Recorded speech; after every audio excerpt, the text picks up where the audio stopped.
ニサ口座がマイナスに。さて、どうする？これ今多分皆さんが一番気になっていることじゃないでしょうか。今日はこのちょっと胸が痛くなるようなテーマについて一緒に考えていきたいと思います。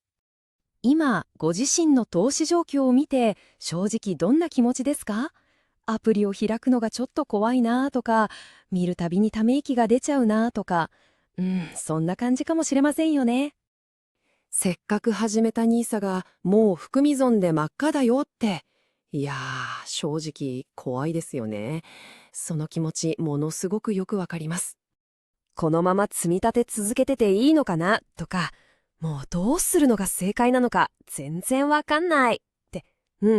そうやって不安で手が止まっちゃうことありますよね。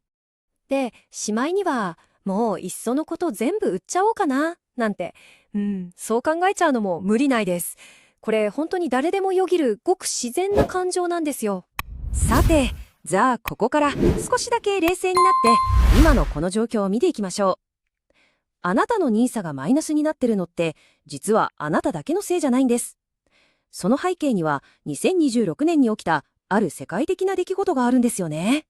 2026年の春のことです。追加関税のニュースが飛び込んできて、世界中のマーケットが大揺れしたわけです。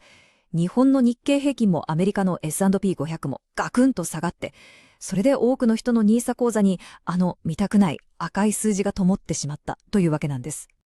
でもですね、ここでちょっとだけ視点を変えてみましょうか。今のこの不安な気持ちから一歩引いて過去の歴史を見てみると、実はものすごく大事なヒントが隠されてるんです。これ見てください。こういう大きな下落、〇〇ショックって呼ばれるものですけど、今回が初めてじゃないんですよね。2008年のリーマンショック、2020年のコロナショック、そして今回の関税ショック。こうやって見ると、マーケットの歴史ってこういう暴落を何度も乗り越えてきた歴史なんだなってことがわかりますよね。例えば、リーマンショックの時、S&P500 っていうアメリカの代表的な株価指数は、なんと高値からマイナス 57%、半分以下になっちゃったんですよ。今の状況ももちろん厳しいですけど、それよりももっともっとひどい下落だったんです。で、じゃあ、その後どうなったのか。それがこのグラフです。見てください。絶望的な谷の後、マーケットはただ元に戻っただけじゃない、暴落前のピークをはるかに超えて、力強くぐーっと成長してるんですよね。これ、まぐれもないデータが示す事実なんです。つまり、歴史が教えてくれるたった一つの、でも一番大事な教訓。それは、こういう暴落の時に怖くなって全部売っちゃった人よりも、ぐっとこらえて投資を続けた人の方が、結果的にははるかに大きなリターンを得てきたっていうことなんです。さあ、ここからが今日の肝です。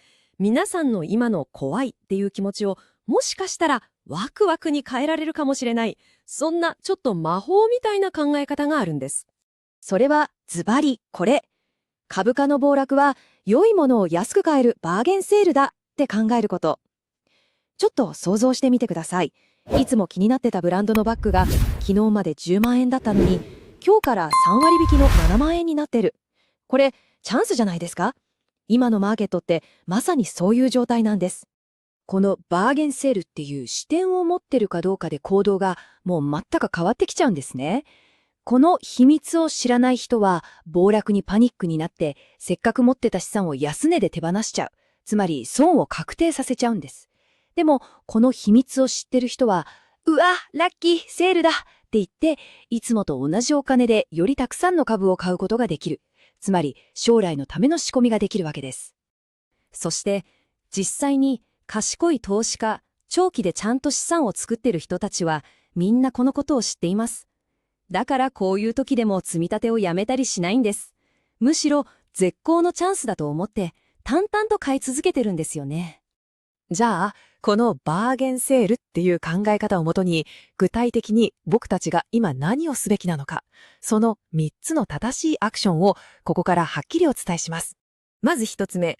そしてこれが一番大事なんですけど、積み立てを絶対にやめないでください。安くなってる今こそ、同じ金額でたくさん買えるドルコスト平均法の威力が最大限に発揮される時ですからね。そして2つ目。目線を遠くに持つこと。これは10年後、20年後の自分のための投資だっていうのを忘れないでください。で、最後3つ目。いつでも買い増しできるように、証券口座の準備はしっかりをしておくこと。これが大事です。逆に、これだけは絶対にやっちゃダメっていう最悪なパターンも頭に入れておきましょう。まず、パニックで売ってしまう狼狽売り。そして、積み立てを止めてしまうこと。あとは、ちょっと様子見でなんて言って全部売っちゃうのもダメ。SNS を見て不安になるのもやめましょう。これらは全部未来の自分から大事なお金を奪い取るような行為ですからね。さて、最後に、ちょっとだけ想像してみてください。10年後の未来。今のあなたのこの決断を未来のあなたは一体どんな風に振り返っているでしょうか。もし10年後のあなたが今のあなたに手紙を書くとしたら、そこにはどんな言葉が書かれているでしょう。後悔の言葉ですか？それとも感謝の言葉でしょうか？まずは後悔の手紙。背景、10年前の私へ。あの2026年の暴落の時、怖くなって全部売ってしまったよね。その後の大きな回復をただただ見ていることしかできなかった。あの時の判断を私は今でもずっと後悔しています。それともこっちの手紙かもしれません。背景、10年前の私へ。あの時本当に怖かったよね。でもあなたは投資を続けてくれた。今日のこの豊かな生活があるのは間違いなくあの時のあなたの勇気ある決断のおかげです。本当にありがとう。心から誇りに思うよ。さあもう皆さんには分かったはずです。マーケットの暴落っていうのはただ怖いだけじゃなくて見方を変えればとてつもないチャンスなんだってこと。どちらの手紙を書く未来を選ぶのか。その選択権は今この瞬間のあなた自身が持っているんです。ぜひ忘れないでください。今日のあなたの決断が未来のあなたの豊かさを作るんです。